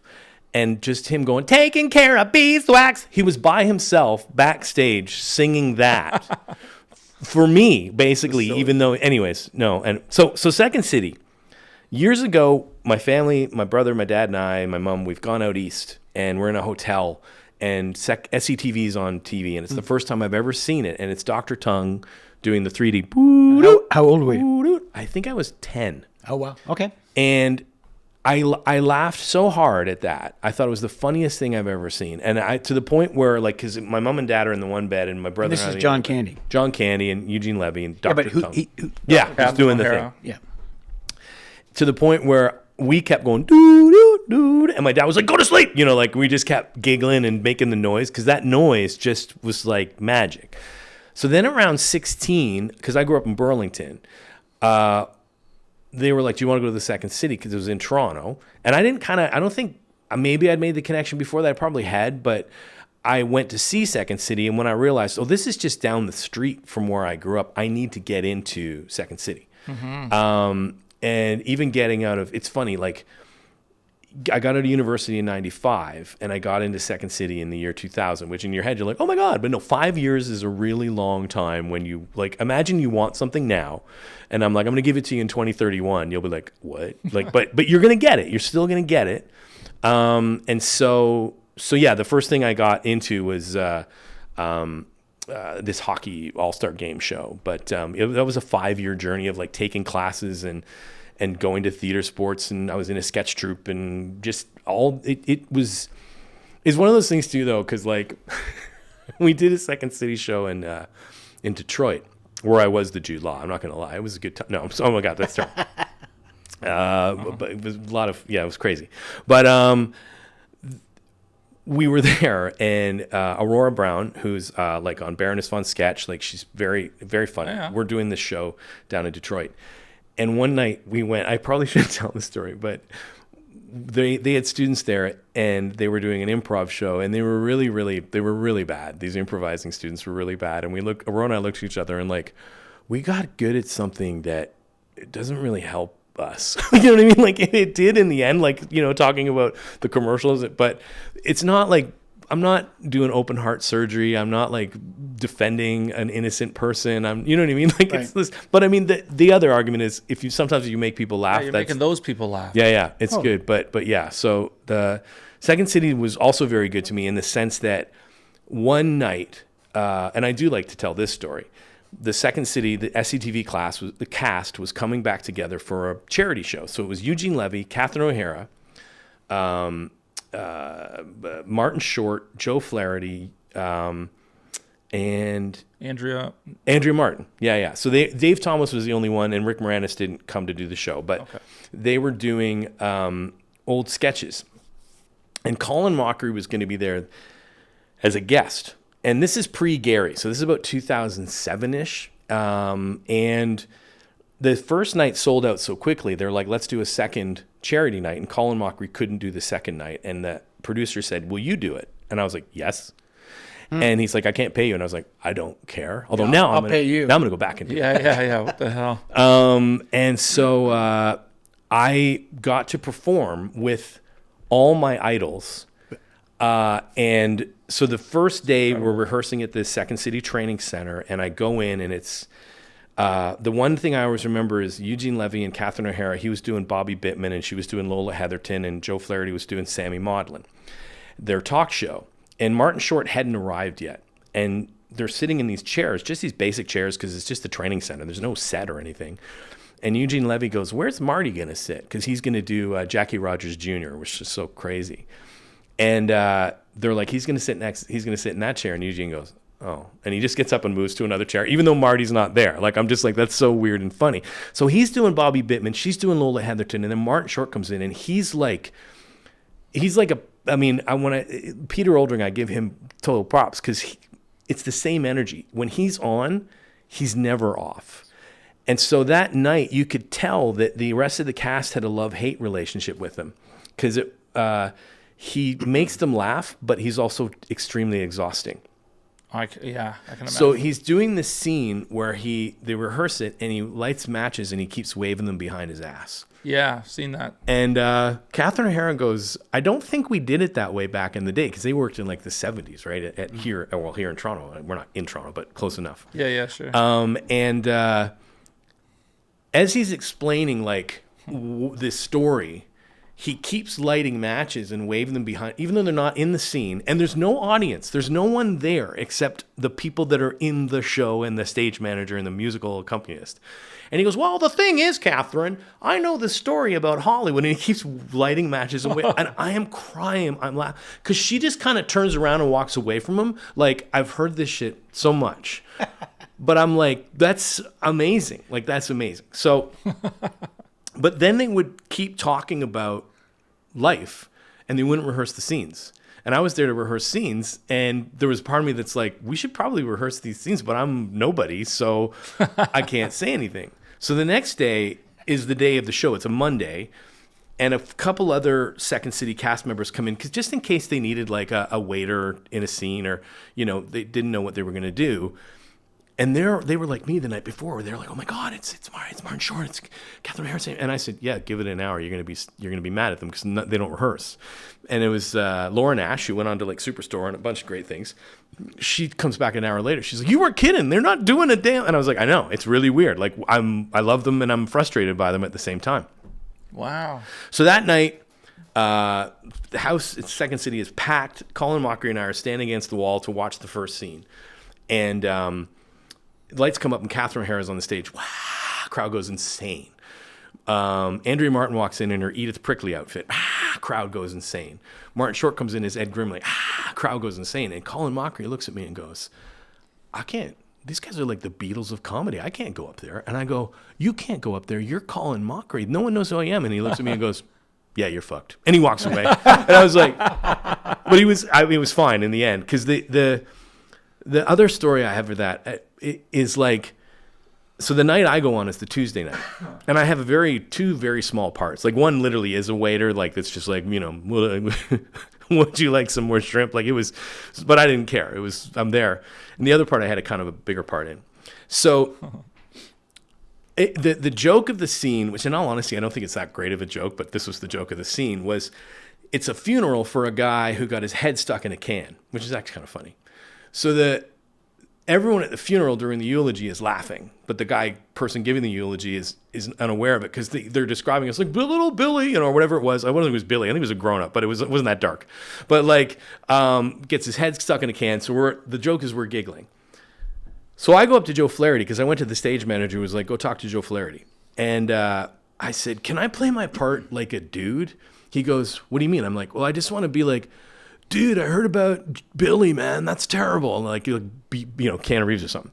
And he's like, and then Martin Short goes, "You know, the first time I heard the word dude, Dennis Quaid called me, because we were doing a movie and it was Inner Space, and he called me and he's like, 'Dude, I guess we're going to do this thing together.'" And Joe Flaherty turns to him and goes, "You're telling me that story like I wasn't in the movie." And I'm like, oh, shit, they were in the movie together. And so Marty's like, "You were in that," but they weren't in the scene. Anyways, it was just, like those weird little moments, like if you can go back in time to that 10-year-old kid, and like whatever that was, 20-ish years later, I'm out in the alley with Joe Flaherty, who's having a smoke, and we're just shooting the shit, because I'm not in much. And he became just a guy. So I had like the most magical night, next to when Aerosmith showed up at Second City, which was also an incredible night. But like, there's certain little things where you're like, that's sort of insane. So I can't imagine being like, I got famous enough that life got a little weird, but to be uber famous must just be, oh man, I can't imagine, a pain in the ass as much as it is fantastic. I think even I remember seeing an interview with Ben Affleck. He said, "Don't get famous, just get rich." Yeah, because he's like, it's insane. So in a weird way, I'm grateful that I got to this. Not that I mean, if whatever. Yeah, you've had that experience. If Marvel was like, "We want you to be Dr. Doom's, lab assistant," I'd be like, "I'm in," Totally. Yeah. So Aerosmith. Yeah. The hell, really?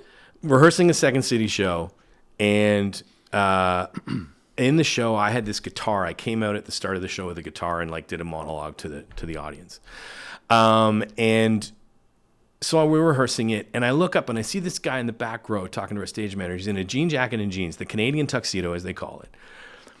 And he looks like a guy that's in an Aerosmith cover band, because he's got the long hair and he looks like Steven Tyler. But we're in Second City in Toronto, like on a whatever. I think it was a Monday. All these stories take place on Mondays, but it's not like Mary Lou Henner who can remember this stuff. But like it was a Monday because we opened on the Wednesday, like 2 nights later. And I turned to Sandy Jobin Bevins, actor, great guy, in the cast, and I'm like, I think he's fucking Steven Tyler. And then the guy goes, I just want to be in a play, man. And I'm like, that is Steven Tyler. And our stage manager, shout out to Ken Jones, says, you can't be in here. We're rehearsing. And I hear Steve go, I just want to be in a show. Like, like he's goofing around. And this is a sentence that I've always loved because it came out of my mouth, but it was real. I turned to Sandy and said, did Ken just kick out Aerosmith? Like, you don't say that ever, ever, but I said it like, oh, do you want another coffee? Or like, or we should make a right at the red light. Like, and I'm like, what the so then Sandy goes, you got to go talk to them. Like, because I love Aerosmith. I love it. Yeah, me too. So I went running out to the front. Steven Tyler and Joey Kramer, the drummer, and Tom Hamilton, the bassist, are there. And they're standing in the front, and I just come out and I go, hey guys, sorry we kicked you out. I just want to say I'm a huge fan.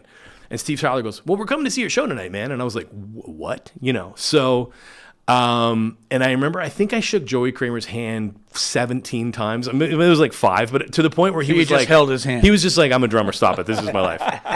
Maybe the reason Joey Kramer didn't show up that night, but Tom Hamilton did. And I've got this guitar still strapped to me, and he goes, play something. And I'm like, once again, that pause of like, jump out of the way of the car. My brain goes, that's Aerosmith. So I gave him the guitar. I was like, you play something. I know A to C to, Sure. So I'm now flying. Like, I am so hyped up. And Sandy goes, dude, they might not show up tonight, just so you know that. And I'm like, I know. But I call my brother and I'm like, Aerosmith's coming to the show. And he's like, what? Like, it was just like, once again, a sentence you don't say. It must be weird being like an astronaut, like, okay, next stop the moon, but you're really going to the moon. So they showed up. We did our show. And when you're rehearsing a Second City show, we create through improv and all that stuff. So after the show, we would still have an improv set because maybe you might find a scene that still could work in the long run of the show. But with like less than 48 hours before opening, it rarely happened. Although God bless the directors that would still make us do improv sets, and I'd be like, we're not putting a new scene into the show. We have the running order set. We've been running it for about 2 weeks now. But our director at the time, Bob Martin, had won a writer's award that night. And so he was like, if Aerosmith shows up, just do a set with them because I'm not going to be there anyways because I'm going to be getting this award. So I'm like, holy fuck, So they come backstage, Steve Tyler, Tom Hamilton. I'm like, going crazy. But I also was like, it was kind of like the Rocky moment in the mirror. I was like, be cool, man. Just be cool, man. Sorry, sure. Cool. So we go out on stage and crowd goes a bit nuts. I kind of blew the intro. I wish I'd done it better. But I was so excited. I said it too fast. I said something like, for those of you that have been here, it's a pretty big night. We got a pretty exciting guest, and I'm like, Mayor David Miller is here. Like I was gonna but I said it, I was like, I know you guys are all excited, but some of the big guests, we got Mayor David Miller, and it was like so fast. Like I saw it, I'm like, that was shit. So they come out, and I'm trying to play it cool, don't try too hard. I've done and once again, I was like, because I had to go out by myself at the start of the show with this guitar in front of Aerosmith. And I was like, every moment you've ever done in your life has led you to this one, But it was more like, just treat it like another show, even though it's Steven Tyler. Treat it like another show. So we do this scene, and other stuff's going on, and I grab Tom Hamilton, the bass player, and I pretend I have a baby. And I go, yeah, he and I just had a baby. I mean, I tried to have a baby with a guitarist, but that was just more of a Joe Perry project. And it didn't get a big laugh, but Steven Tyler looked at Tom, and they were like, that was a good one, because I was joking, and I was like, I'm in with Aerosmith, I'm in. So we do this. The other part of that night was, it was right around the time I think Aerosmith had just performed with Britney Spears at the Super Bowl. So Sandy kind of made a joke about, guys, it's Super Bowl night, and so he comes back in and he's like, our lead singer has got laryngitis. We need a singer. And I go, guys. I can sing, I'm standing next to Steven Tyler. And then I said, Steve, why don't you join me? And so he's like, okay, and so the other part, God bless our musical director, Bob Durkach. He knew every music reference in the fucking world.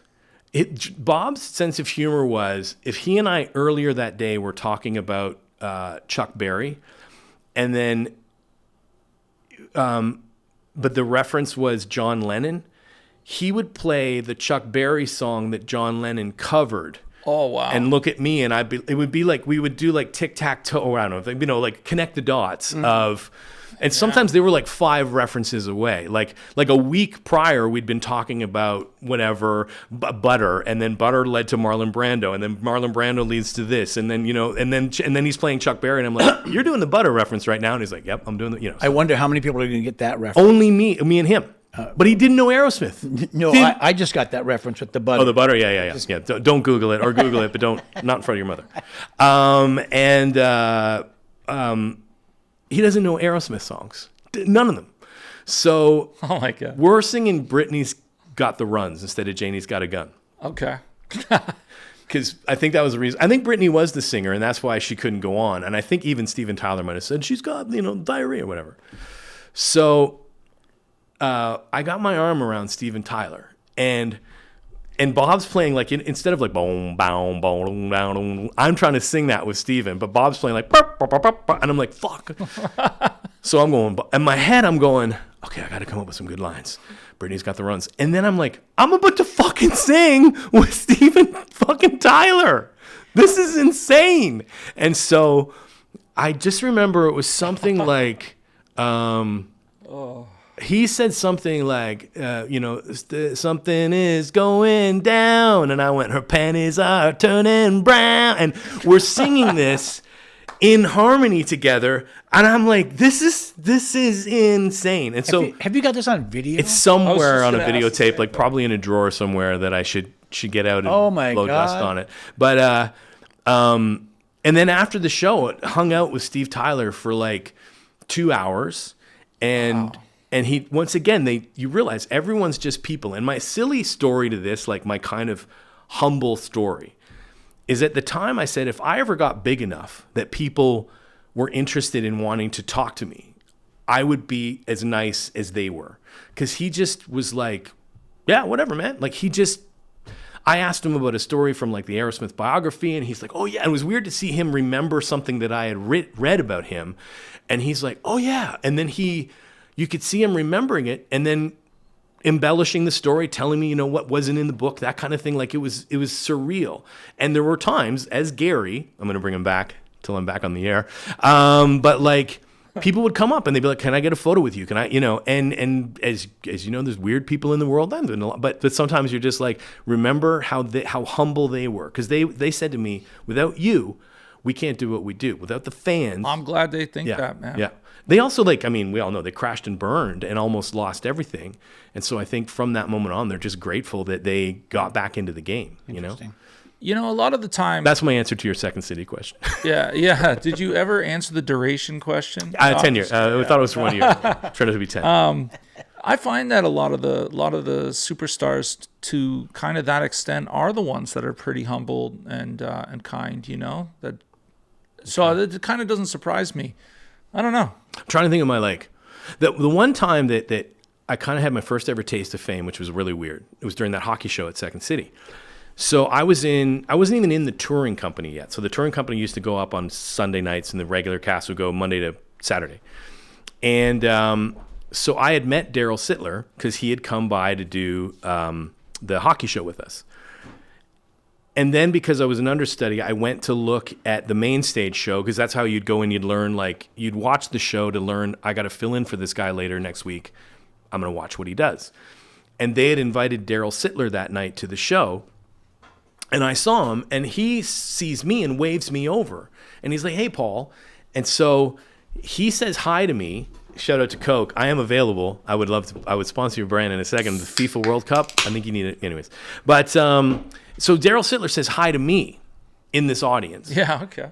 And then I go over, say hi to him. And then when I walk up the steps, all eyes are on me because they're like, who's the guy who knows Daryl Sittler? And I was like, oh, that's what fame is. Fame is even just if it touches you, you're now so for that like 30 Like in that seconds, glow. I was Daryl Sittler by association famous. But yeah, but to that point, meeting.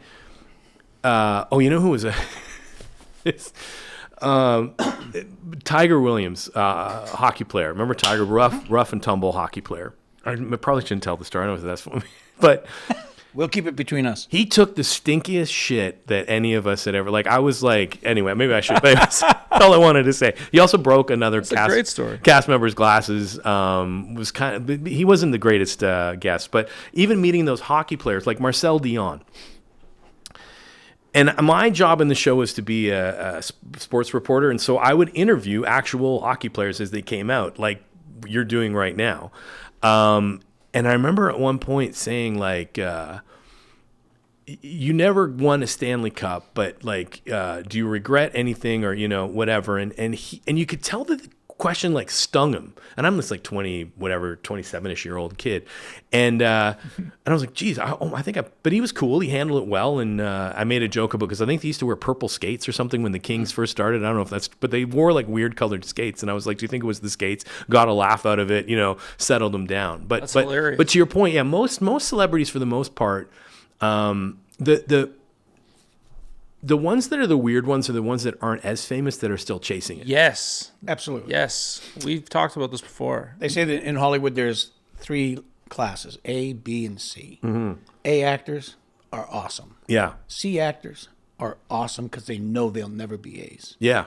But B actors are assholes because they're trying to be Trying so hard, yeah. And they kind of, there's that privilege and there's that righteousness, and like one night Neil Patrick Harris came by, and Denise Richards also Denise Richards was very fun to look at. We really enjoyed Denise Richards. I can imagine. And I remember like just going, don't bring up wild things, because it was just like, so she had been on Friends, and I was like, hey, you were on Friends. I was like, don't bring up the thing where we've seen your breasts. And I was like, I can't think of anything. I think she's got breasts in every movie, but but the guy with Neil and Denise was just the difference being like Martin Short when he was on, he killed it. And I'd also done shows. I went on to do shows with Martin Short through Second City. We'd be down at like Niagara Falls. So cool, man. When he's just one-on-one, he's a professional. He's like, it's not that he doesn't joke around, but he was putting the show on for his friends. Like he was on because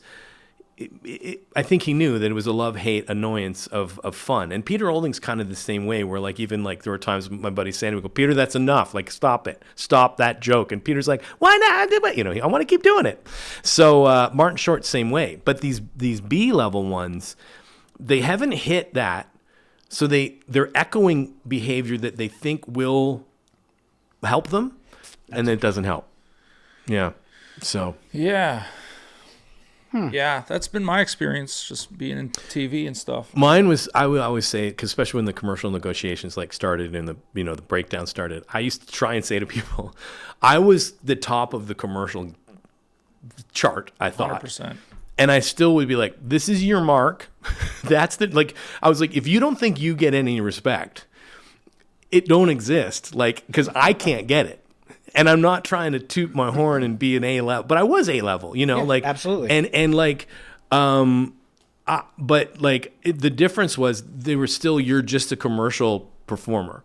So I was A level of busboy, no offense to busboy. No, I was going to say no offense to busboy. Great stepping stone into a career. You learn, learn about taxes, but yeah. So why aren't you on the commercial committee to negotiate the contract? Well, I think the truth is, I probably will be, and I don't want to tell you why not, because I think it was for a good reason. But I don't want to get. It's almost a political answer that it doesn't. Absolutely, need to be answered. You don't even need it. Nobody cares. Off the record. No, I'll tell you once these aren't on. Yeah, I'll tell you that story. Okay. And how long it was the contract. Just whisper. Yeah. Yeah. I was going to make terrible jokes, but drunk driving charges. No, it wasn't on that. How long have you been? Go ahead. Go ahead. No, you go ahead. All right. How long have you been with ACTRA? Or like do the council thing? With ACTRA Council, I Treasurer. joined in November of 26? So I would have joined in 23. Okay. Because that's when the elections happened in November. So this is my second term. It's a 2-year term. Got back in last November. So I guess that's 2.5 years. And I got in pretty early as treasurer. Part of it, that part was political. For those of you who are watching, former council members, it was a tough council last time around. Just split votes and stuff like that, and buttings of heads, which is the nature of the beast. But part of it, I think, was there was this kind of like new guard coming in, and I wasn't involved with this other group. I thought being Gary would be enough, in all honesty, because I'd run for council before and would get close, but I realized the people that were getting on were like Wendy Cruson, who's like, Colin Mockery, Deb McGrath. Yep. Names. And even though I don't have a name, I have a face. And so that's what I was like. I was the Canadian Tire guy, even though you can't, So that got me in, I think.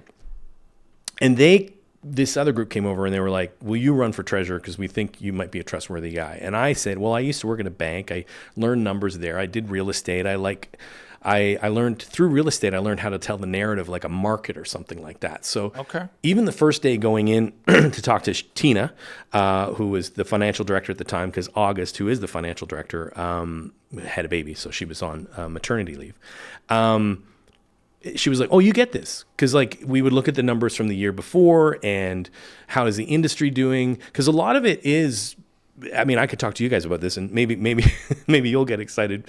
The industry's suffering right now. Oh, I'm excited about that. Yeah. Yeah. But like you can look back and go, the amount of money that ACTRA was bringing in isn't what it was in the 2010s. Because the industry was, I think, healthier, and just whatever that means, whether it's American and Canadian productions, like overall, it was just healthier. And that money, because we have working actors and stunt people and all that stuff, those dues and those working wages come into ACTRA, and then we can pay for things. Well, for the last, COVID didn't help because COVID kind of seemed to throw everything off balance. It still is, yeah. Yeah, and so we, as a union, are still facing $1.5 million in debt every year. Lovely. And there's about a $9 million piggy bank of investments, but you start doing the math, and it's like, we are in trouble. So we have a new executive director. Actually, he's not even, by the time this airs, he will have been on the job for 2 days. Okay. And it'll be interesting. And the previous executive director, Alistair Hepburn, was great. I got along with Alistair really well. But the hard thing is to say to members, how truthful do we want to be? Because I think you need to be as transparent as possible. Because in all honesty, I think agree. That'd be nice. Well, but I get the other reason. As a politician, you're afraid of ruffling feathers too much. And I say as a politician lightly because I'm still more goofball than politician. I get in trouble for that. People are like, you need to be more serious. And so I tried that, and I was like, nah. It's like, remember like Clear Pepsi? I'm like, I don't like it. I'm not going to go back. Exactly. So I'm still going to be a goofball. But I'll tell you the truth. And the truth is, I think we as a union need to have these real talks. I thought of this on the drive out here because we're going to have an annual general meeting coming up, and what is my message? And I haven't run this by anybody. But I want people to know that if we don't change, and I think the big thing is really our dues. We pay $195 a year in annual dues. And I know that there was an attempt to raise the dues, and I know that there was an attempt to remove the cap on the dues, and I know that was not a fun time. But anyways, I was of the side of like, I don't think that's going to go over, and some of them were like, it'll be fine, and it wasn't. But we need to have a serious talk and go, we haven't raised dues in like 19 years. And if you look at what $195 was worth 19 years ago, it's worth about $300-ish now. If I sat in front of you and said, I want to raise the dues to $300 a year, you might be like, F you, and I would get that. But my now is like, I kind of want to say, I don't even really care what you think, in a sense. We need to do it because this union will go bankrupt. And even if you go, well, my union hasn't done anything for me, I'm like, okay, but no union, like a lack of a union is even worse, So like that is my kind of blunt assessment of it without trying to save anyone's feelings is we need to raise this, and I think we need to raise it more than people are comfortable with, or we're going to be in a shit ton of problems. But that's just the basic dues, right? That's just basic dues. $1.95 to $3. And that's not even covering a dues cap. And that being said, we would probably go from a $1.5 million deficit a year to a $500,000 deficit. We're still not getting ahead. Right. But I think that it gives us a bit more breathing room. And this is very, Paul Constable learned math, like everybody else in a public education system. But to me, sometimes the simplest math is the simplest math. Because we know that members will pay their dues every year. We don't know how the industry is going to go. Right. So my argument is and even if some members drop off because they're like, screw you, I'm leaving the union, then I'm not going to pay this, that's why I think we need to have that discussion as a larger group of members, because if half of them leave, then I've really screwed the pooch too. Right, but by the same token, there are people wanting in. Yeah. So can ACTRA make it easier for people to join? Remember we said we weren't going to talk about national? That does fall under the national purview of making it easier to join. There are definitely people in the Toronto Council, a majority of them, that I think would say we would like to get rid of the 3 credit rule and make it a one and done. This is stuff too that, like, if you really are interested in this, bring in like Kate, the president, right? Perhaps Rob, the new executive director. I would highly encourage this, and also try and find a counterpoint to this too, so that it's not just this one-sided, like, this is why it's right. Because from what I understand, AFBS pushes back on it too, because a one and done would offset the insurance too much. I don't know enough about insurance. My gut tells me there's a way around it, and I do that. Oh, you insurance companies, I get that kind of feeling. Yeah. But maybe they do have a point. So I would even say, bring them in. When I hear stuff, sometimes it sounds like bullshit, and so. But it doesn't mean I'm right. That's why I'm like, I think we have to. I'm telling you the side of the fence that I'm on. Raise the dues. Screw whether it messes with insurance or not. Let's just figure out or explain it to me so I know how it's messing with insurance, why I shouldn't do one and done. Because I think the idea is if more people come in, then less our insurance goes down, or something like that. Because they're like, we can't. But I still don't understand how that works. Because wouldn't more money be coming into the system? It's just like somebody else is buying insurance. Yeah. I don't get it. Mm-hmm. But at the same time, just because I don't get it doesn't mean it's not happening. Yeah, or it doesn't mean that they're not right. Right. Absolutely. But that's that's the serious part of this money stuff. I came into this because I wanted to fight for the commercial actor to get back to work, and in the first summer of me being the treasurer, so I've been at it for about 10 months. I just kind of went to the exec, we have because of wildfires were happening. I was like, we have a wildfire approaching us, which is bankruptcy. And it's 5 years away. When do we start talking about this? If you knew that the wildfires in Alberta were going to happen, and not to say, and not to diminish that or anything, but it's a serious problem that's approaching that no one seems to be talking about, And I'm like, I think everyone should be talking about this. But money can be because the other counter effort is actors go, well, I'm not giving you any more money because you haven't done anything for me, which I also get. Yeah, you've got an actor who's paying $1.95 right now. Yeah. Per year, and they're not working. Exactly. And then you're asking them to double it. Well, almost double it. Yeah. And they're still not working. Mm-hmm. So I know. It's pretty tough. Now, you kind of penalize the people at the bottom and I don't mean to use the word bottom, but if they're paying $1.95 right now and they go up to $300, you're penalizing the. I'm paying a whole lot more than that. Yeah. A whole lot more. Yeah. So I'm capped out. Yeah. All of us in here are capped out. So how do you raise mine as well? My honest assessment of the last dues attempt at raising the dues referendum, was we could have. I think we'd proposed $225 to the members as an annual fee, Okay. and I don't think many people would have had a problem with So that's $30. 30-ish dollars, and I think it also was then going to jump to $250 in the following year. Okay.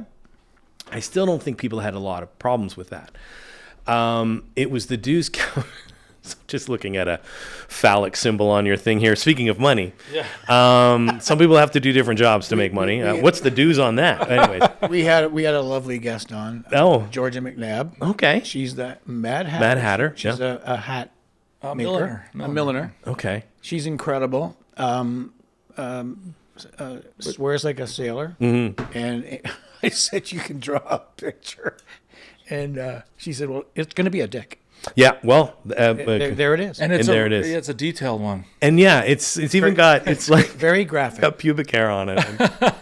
And Anyways. and it's very happy. But it's been with little Manscaped. It's like about a month after Manscaping. But anyways, speaking of money and Manscaping, but so the real pushback came from this. The original one was, let's not have a working dues cap anymore, which is $4,000 right now. So basically, if you make, and I'm being very close to I'm in the ballpark, $160,000 a year, you're no longer paying from any money to the union because you've capped out. Right. They were going to lift that completely, they being national. And all disclosure, I also voted yes to this. I was like, yeah, let's do it. Because I was looking at it from a place of, let's just get as much money in as possible to help this union. And I forgot the humanity aspect of it, because there was a part that was like, in Ontario, of the 18-ish thousand members, maybe 200 members will really be affected by this, because not that many people make $160,000. Right. It didn't really turn out that way. The backlash, especially from the stunt community, which I love the stunt community, and I love the pushback as well. Like, they were like, "Fuck this," and we found out very quickly. The thing this is how I'm impressed with the stunt community. Yeah, I can remember days. I think this was on the announcement came out on Was a it on Thursday. Monday? It was a Thursday, because on the Friday my phone just kept going like buzzing. It was the stunt community writing the same letter. Right. Over and over, and sending it to me, to the point where I turned my phone off, because I was just like, I wasn't angry. I was like, I just didn't want to hear. For anyone's listening, Paul's phone number is... Wait. What was an email? It was pconstable at ACTRAToronto.com. That is public knowledge, but it goes to my phone. So then we kind of like blinked, and we went into a national meeting, and we're like, okay, let's put. I think we eventually landed on $7,000 or $8,000, which still they were like, that's almost double what it was. And the point was, why? The members were saying, why are you raising this? What are you going to do for us to justify this? And I know we didn't have that answer, because it didn't pass. For sure. My answer is, at least for ACTRA Toronto, and I'm going to say that Toronto, not Toronto, ACTRA Toronto. is like, we are the biggest branch in the country. We have more than half the members in Canada. With all respect to BC has a great number of actors out there too, and this is not a competition; it's just a number thing.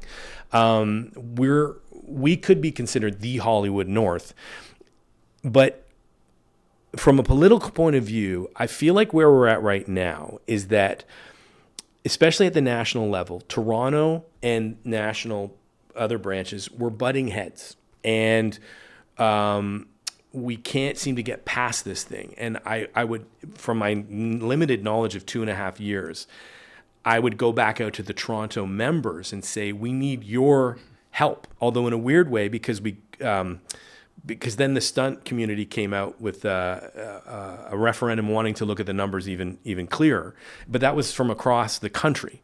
Although I think from national, it was perceived as a Toronto-based initiative, to the point where someone else on national thought that I was behind it, and I was like, oh wow, they were like, we know, because I was actually trying to use my real estate brain to negotiate, because there was something within them. They were like, we're willing to look at written things. And I was like, let's look at the written thing. Let's write something back to them. Because in real estate, you're selling your house. I've got a buyer. You've listed it at 1.2. I think I can get you down to 1.1. But do I just come in at 1.1? Do I come in at $1 million and we meet in the middle? You know what I mean? Like, that's the negotiation part of it is. But with a piece of paper in front of you, at least you now have to react. You have to go, okay, this is what they're thinking, and let's react to it. But that got vetoed. And I'm not saying whether I was right or I was wrong, but out of that came this point of view that because I had proposed that was a sign that I was in bed with the people that were writing the referendum. And so it's a bit messy. And the problem is once there's distrust, it's really hard to get past that to just go, I'm telling you the truth. Like, this is where I'm at.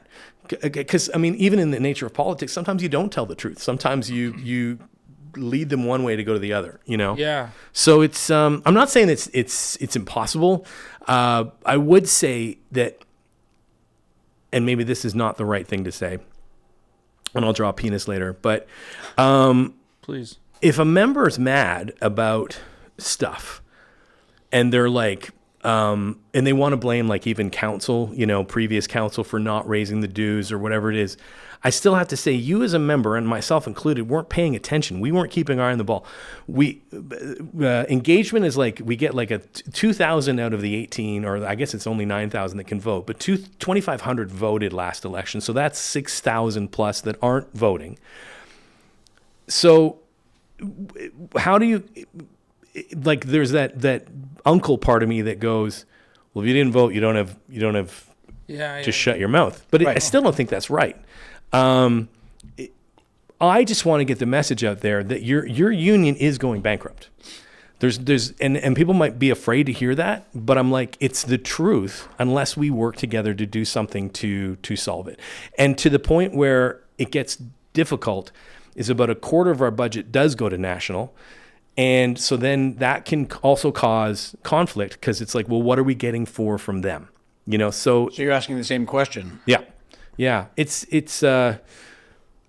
and also, you know, believe it or not, actors have egos. And even if you're on council, I have an ego. We all have egos. We all want to be kind of right, you know, and that can, and you don't want to look stupid, you know, you don't want to make but I think I'm at the point where I'm okay to look a little stupid and say, I think we should raise it to $300. Like, fuck it. Let's get the money in. And people might get mad, but I think I'm more than willing to go, that's just my opinion. And I think even if Kate was here, she'd be like, oh my God, Paul, stop talking. Please stop talking right now. And she's probably not wrong, but I'm just like, I don't know how to not tell you the truth without telling you the truth, you know? I think the truth is important. Yeah. I'd rather hear an explanation. Yeah. Exactly. Just something thrown in an email and in a few words. And Yeah. No, I know. I feel like and it's funny, right? You can become the thing that you rallied against, right? Because you look, these goddamn politicians, these committee guys, and then you get into it and you're like, oh wait, I'm a goddamn politician. and then you start to make the move that used to make you mad, which is we can't tell them that, right? Even though you're like, we're going to be as transparent as possible. Unless it's something that's going to, you know, it's like a damaging thing that's just more like someone's professional, like we knew they were a jackass on set. Right. There's no point in really like, but if it comes to money, like I just have to tell you the truth. And the truth is we've never lied. The union hasn't lied about money. It's not like they're like, we have this. And then like the back door, there's this other book that's like. I was just going to ask, like in the past, has there been any mismanagement of funds that has caused? I think as our executive director, Alistair Hepburn, was leaving, his quote that I think was great was, the industry has changed, ACTRA Toronto hasn't. And I think you could apply that to ACTRA National as well, which is just, I think for the 2010s, you guys get this being stunt people and having your own business basically to run. And even from real estate, we talk about and I got to look, I do have to, I have to do ACTRA business at 3:00. So I have to. No worries. But like, if the industry was good for 10 years, and I think it was from 2010 to 2020, And you're looking at a budget, and the budget's always over. Like there's a reason they have $9 million in investments, is because it was feeding money into it. You're probably like, don't even touch anything. Let's hire more people. We're going to be great. Like we can have we can have a big event. We can have conferences. We have money coming in. It feels good. Then COVID hits, puts that to an end, and everything just kind of stops. But you still have all this money, so you have to pivot a little bit. And then COVID, we also had the lockout for the Toronto actors. Then we had the SAG-AFTRA strike. So it was a lot of punches being thrown at the same time. And so we had one year that was 2021, right after COVID. Everything opened up again, and everyone kind of went crazy. And it does kind of rival the housing market in a sense that whatever the industry thinks is healthy, whether it's to come here and work, they're going to follow that. And so that house was only 600,000 3 years ago. Now it's 1.2 million. That's crazy. Well, it is, but that's just what the industry's doing. It's gone this way in terms of the money that we're making in this industry, but we haven't switched up. Well, in fairness to ACTRA Toronto, they have reined in their budgets, and a lot of it is mostly due to staff. Like certain staff will retire or leave, and they haven't replaced them because they don't. So the savings are real but fake at the same time, because you kind of you have to ask yourself, do we need that person or not? And then the more staff you lose, the harder it is for members to communicate with them and go, I got a problem on set. Well, we used to have 4 people that would answer the phone. Now there's 1. And with that one person, I'm going, and give us more money, So it's a mess. It's a mess. Interesting. Yeah. Wow. I should come down and fix it. Please do. You know what? And that being said, Rob Halpin, I want to make sure I get his name right, but the new executive director, he's the former executive director of the Ontario Federation of Labor, and he is, from what I know, and I don't know much about him, but his interviews, I say to people, it would be like putting out a ad saying, we need a Ryan Reynolds type, and then Ryan Reynolds just calls and says, I'll do it. And you're like, oh. He feels like the right person for this time. And he starts work Monday, and he's already hit the ground running. And from what I understand, the Ontario Federation of Labor was in a bit of money issues. So the hope is that this is a man that has a plan, and maybe even say to me, Paul, stop talking about the $300 Tuesday. Like, I trust him. I trust his knowledge. I'm an actor. Like, I'm still...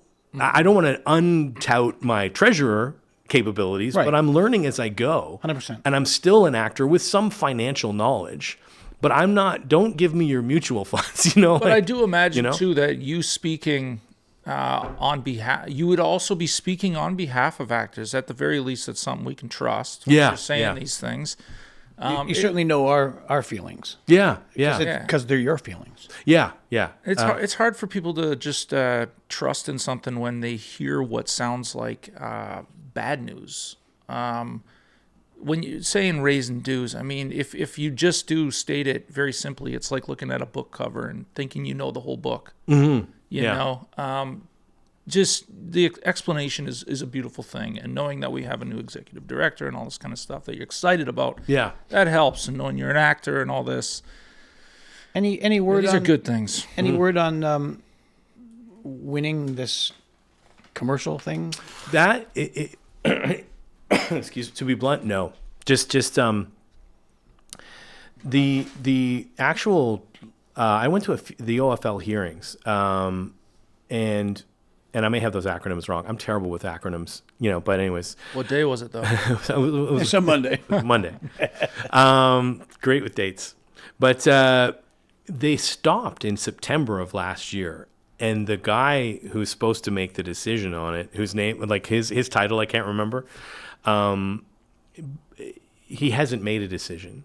And perhaps it's because he feels that he knows that one side's going to be really, really pissed. Yeah. And we don't know, and there's only 2 sides. But in all honesty, I don't know if it's us or I don't know if it's them. I don't know. So he's the go-between? He's what? He's the, there's a term for it. I can't remember. He's not a judge, but he is, maybe it's an arbitrator. Might be arbitration. Yeah.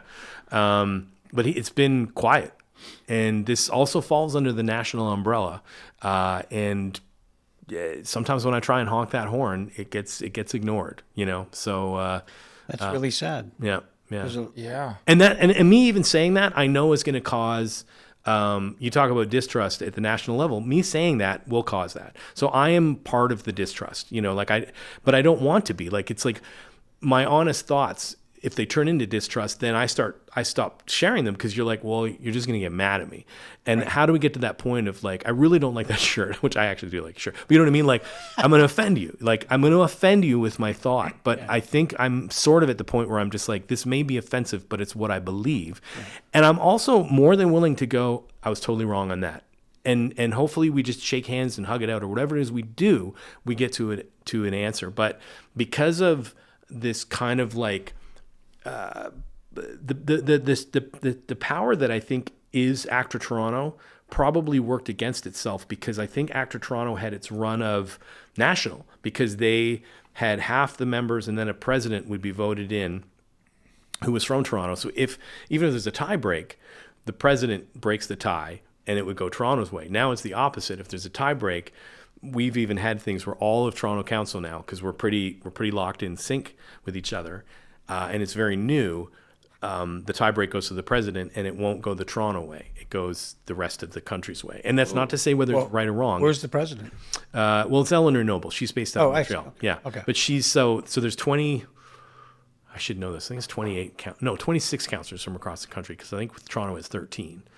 And if I'm wrong on that, It's all groovy. shows you I'm an actor, not a politician. And he just yeah. said he's good with numbers. I'm good with. Well, if it was 24, it would be 12 and 12. But yeah, on a Friday. But yeah, it is serious stuff. Like, and I feel goofy because, as you can tell from the first part of this interview, I'd rather just be goofball, saying silly stories. Sure. The serious part of me just goes, like, sitting down and going, I see a fire coming, and the fire is bankruptcy, and if we don't stop it, all those trees get wiped out, and that's your role. We can't go to a bank and be like, we need a $10 million loan. They're just going to be like, we can't do that. So, or maybe we could, but I would advise against it, because we don't have enough to cover the interest, right? So, yeah. Well, with this new shuffle of council, I mean, we have we got a good thing going. Does it feel right? It feels, it depends who you ask. If you ask me, I'd say yes, but I know there's enough former council members that would, that's why I'm like, if you really want to get into this, get the appointing, opposite point of view. Sure.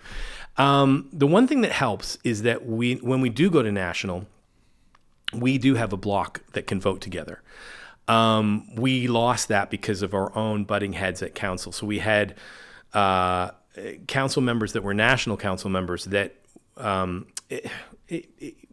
when I say side, it's like, it sounds like it, but they would, if there's the rest of the country side and Toronto, 4 or 5 would go with the rest of the country. So there'd be this 6 or 7 of us voting against certain things, which, like I said, leads to people going, why can't you just say yes to this? Because all the rest of us are saying yes. It's this kind of like weird mix of it wanting to be a family and not treating it like either a union or a business. Like it's not like we're going to KFC tonight and you're like, it's Thanksgiving. You're like, I'm your dad, and that's the end of it. It's like, no, this is, what do we think are good for the members? And I wish it was more like there were votes that were more 80-20, 60-40, 70-30, as opposed to 50-50, because having diverse voices and like outside the box voices, I think is very healthy, but we seem to have sides, and that's not healthy, because it just, even if there's certain things we agree on, like let's give this actor an award, and 100% unanimous, we're fine. Let's give this charity some money, 100%, although every now and then there's weird ones where you're like, that guy voted against it. You're like, but it's fine. So yeah, that's it, but it's not an unsolvable problem. I would say what you have with Toronto is you have a council that wants to listen to members, and at the national level, you have a council that wants you to trust them and not and it's not that they won't engage with you, but it's more kind of like you guys are, you run a stunt set. You don't need me calling you every day going, what are you doing? What are you doing? What are you doing? But if there's a problem, I feel like I might have to start calling you to go, we keep hearing about problems on your sets, right? And I don't know if that metaphor or that comparison works. It makes sense. But it's hard. I guess it's hard to trust when everyone's, kind of suffering. Leave me alone. It's fine. And if I say it's not fine, then I'm on the wrong side of it. But that's how I see it, And, well, maybe somebody should say why we're fine. Yeah. Well, yeah. And that goes up right to the top. Then we'll discover that maybe we're not. Yeah. And to the other point of view, maybe we are. You had a lot of people coming in hot because the lockout we lost our livelihoods. We lost our jobs. Yeah, we did. We lost everything. And so that emotion, it's tough to keep in. And then when it's presented to you, it's also very, it can be perceived as aggressive, because it's like, I'm raw right now. I've lost everything. My friends have lost everything. People are selling houses and they're moving out of the city. People are dropping out of the industry because, I got my real estate license because I was like, oh crap, this isn't going where I think it should go. Totally. Now I was one person. Everyone at the same time felt that way, And right now with this outlook and with technology and AI, these kinds of things, people are I think they're still looking at this going, man, is there going to be a moment where we do come back? Yeah, and also especially in the voice world, the non-union voice world has just been taken over by non-union talent. Well, same with the non-union stunt. And we mentioned insurance earlier. If the insurance companies are completely 100% aware that who they're bringing out and putting people's lives and limbs at risk aren't the people that should be there. That's fascinating. No, there's even I have learned in the last 6 to 8 months about certain stunt performers that insurances get denied because they're like, for whatever reason, and I don't want to get too far in it because I'm just remembering things that I don't. It was at a Tuesday council meeting. Yeah, but sorry, keep that joke going.